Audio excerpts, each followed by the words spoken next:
Okay, let's dive into this. Imagine peering deep into the cosmos, right? And catching something.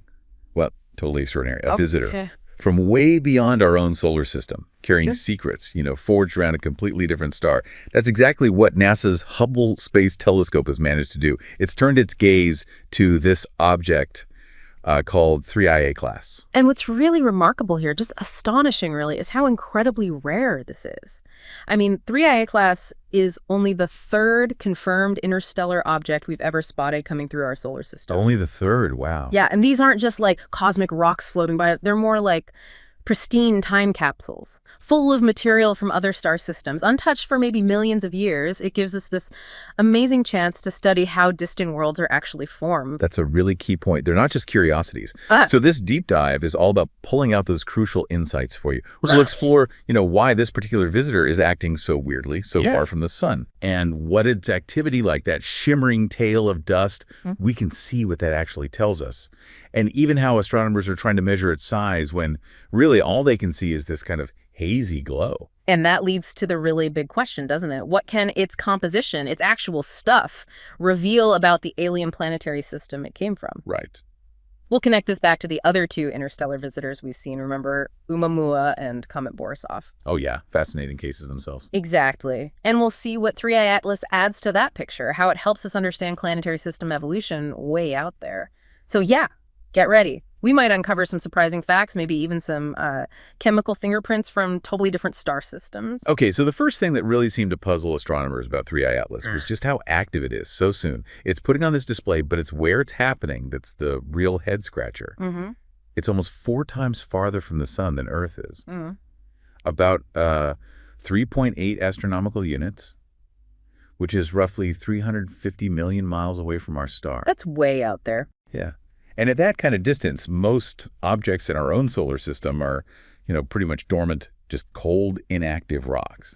But 3i Atlas, it's visibly active. It's constantly shedding material. It's like it started spring cleaning way before it got close to the warmth. That's precisely why this early activity is so important. It's behaving very much like a comet, you see, releasing material as it warms up, even just a tiny bit. Unlike an asteroid, which would just sit there. Exactly. An asteroid would typically just be inert that far out. But 3i Atlas is already undergoing these, dramatic physical changes, triggered by sunlight, even though that sunlight is really weak out there. And this behavior, it's a critical piece of the puzzle for understanding its nature, what kind of material it's actually made of. So what is that activity telling us then? I know Hubble's images show dust streaming off it. Yeah, streaming from its sun-facing side. They'd even forming a sort of weak tail, right? Being pushed away by solar radiation pressure, like a faint little beacon shedding clues as it travels. Precisely.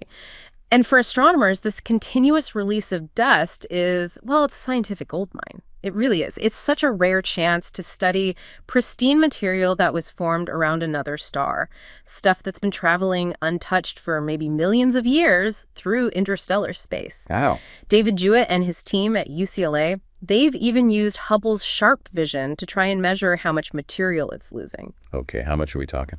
Well, their estimates are somewhere between 6 and 60 kilograms per second. Depends a bit on how big the dust particles are. 6 to 60 kilos. A second? Yeah. To give you a sense of that, it's like 3i Toadels is shedding the mass of a small car every few minutes. A small car every few minutes. That really drives home the scale, doesn't it? Especially so far out. But hang on, that brings up a practical problem, right? If all we're seeing is this bright cloud, this coma, Yeah.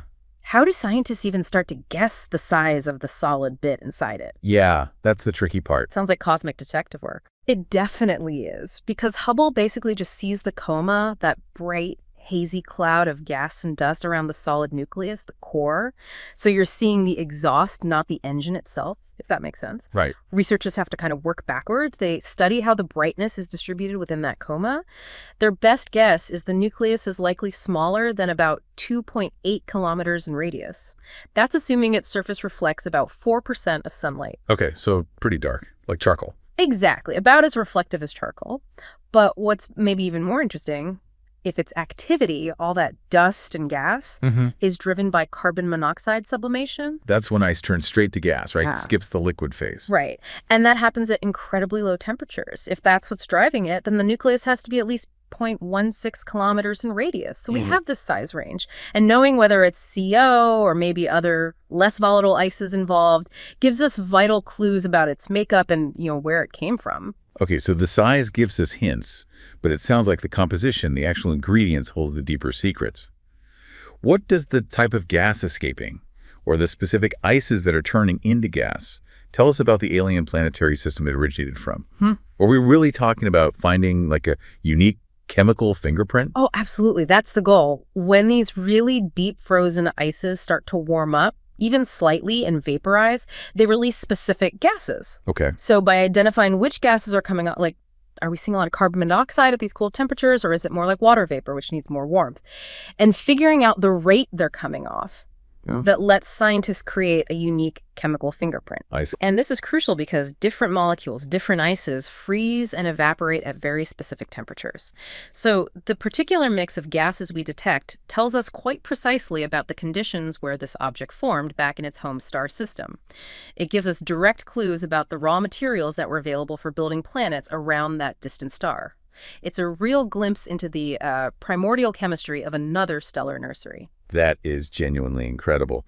And as you mentioned, 3-Acilis isn't alone. We had Oumuamua back in 2017. The really weird elongated one. Yeah, and then Comet Borisov in 2019. So what does 3-Acilis specifically add to what we learned from those first two? Does it confirm anything? Or does it just throw more questions into the mix? That's an excellent question, because each one seems to offer a different piece of this interstellar puzzle. Oumuamua, the first one, was just baffling, wasn't it? Very elongated, showed no comet-like activity at all. Lots of weird theories about that one. Definitely. Then came Comet Borisov. And that one clearly did behave like a comet we'd recognize.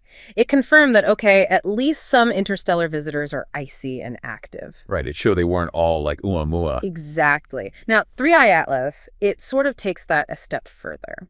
While Borisov became active, it was much closer to the sun when it really kicked off. 3I Atlas is showing significant activity much, much earlier and farther out, which strongly suggests that its composition includes even more volatile ices than Borisov had, things like frozen carbon monoxide, maybe carbon dioxide, stuff that vaporizes at incredibly low temperatures. So it expands our understanding of the sheer diversity of these objects. It shows us that interstellar comets can come in a whole range of compositions, which, in turn, hints at varied formation environments in their distant home systems. They aren't all made the same way. So if we kind of zoom out and connect this to the bigger picture, what we've learned just from 3I Atlas really highlights how priceless these rare interstellar visitors truly are. Absolutely priceless. Each one, from Oumuamua being so strangely inert to Borisov acting like a more familiar comet, and now 3I Atlas starting its show so early. Each adds a really crucial chapter. They really are like unique snapshots of chemistry and physics from far-off corners of the galaxy. So what does this all mean for you listening? Well, it means these observations are much more than just, pretty pictures of things in space. They offer vital clues, direct evidence, really, about the processes that shape other star systems entirely. How things form, how they evolve. Exactly. How objects form, how they evolve, how they even manage to survive these incredible journeys across unimaginable distances between stars. It's essentially like having a direct window into the wider universe without ever leaving, your cosmic neighborhood. It really encourages you to think critically about our own place in the universe, doesn't it? Seeing these bits of other solar systems drift through ours. And as scientists keep refining their measurements, trying to understand these extraordinary travelers better, one thought kind of lingers. It does. And here's where it gets really interesting for you to ponder. What other secrets are out there right now, racing towards us across the void, just waiting to be discovered? And what completely new insights will they reveal about the universe beyond our own cosmic backyard?